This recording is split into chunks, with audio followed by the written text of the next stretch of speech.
Have you ever pondered over the profound depths in the biblical verse Genesis 17:7?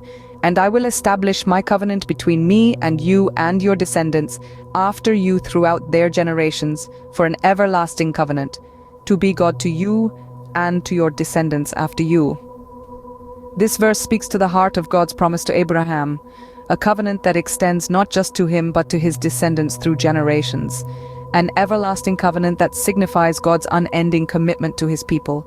Following this, Genesis 17:8 further emphasizes on this covenant, promising Abraham and his descendants the land of Canaan as an eternal possession. This signifies God's tangible promise, a physical manifestation of his covenant. Genesis 17:24-26 narrates the fulfillment of this covenant as Abraham and his son Ishmael are both circumcised. This act of circumcision symbolizes their obedience and commitment to God's covenant.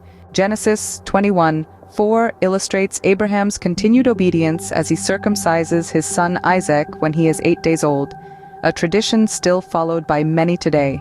In the New Testament, 2 Corinthians 7:2 pleads for open hearts, a call to love and understand each other better.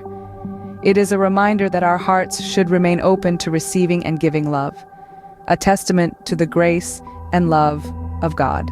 Philippians 2:17, Colossians 1:24, and 2 Corinthians 11:11 all speak of sacrifice and suffering for the good of others, a reflection of Christ's sacrifice for humanity. They remind us of the need for selflessness in our journey of faith.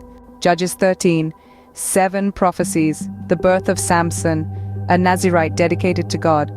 Matthew 11:25 expresses gratitude to God for revealing things to the humble and not the wise, a humbling reminder of the value of humility in our relationship with God.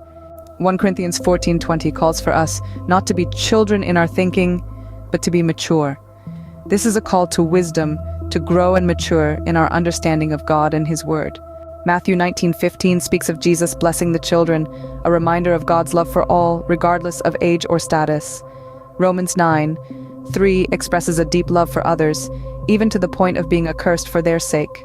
Matthew 18:3 and Matthew 5:3 both highlight the significance of being like children in our faith and in our approach to the kingdom of heaven. They remind us of the purity, humility, and trust that children possess, qualities that are important in our faith journey. Matthew 5:10 speaks of the blessing upon those who are persecuted for righteousness' sake, a reminder that our faith journey may not always be easy, but it is always rewarding. In conclusion, these verses highlight the profound depths of God's covenant, the importance of obedience, the value of love, sacrifice, and humility, and the blessings that come with perseverance in our faith. They remind us of God's everlasting covenant, His love for us, and His call for us to love others. They call us to open our hearts, to grow in wisdom, and to be like children in our faith. They assure us of His blessings, even in the midst of trials and tribulations. Indeed, these verses offer a wealth of wisdom and guidance for our faith journey.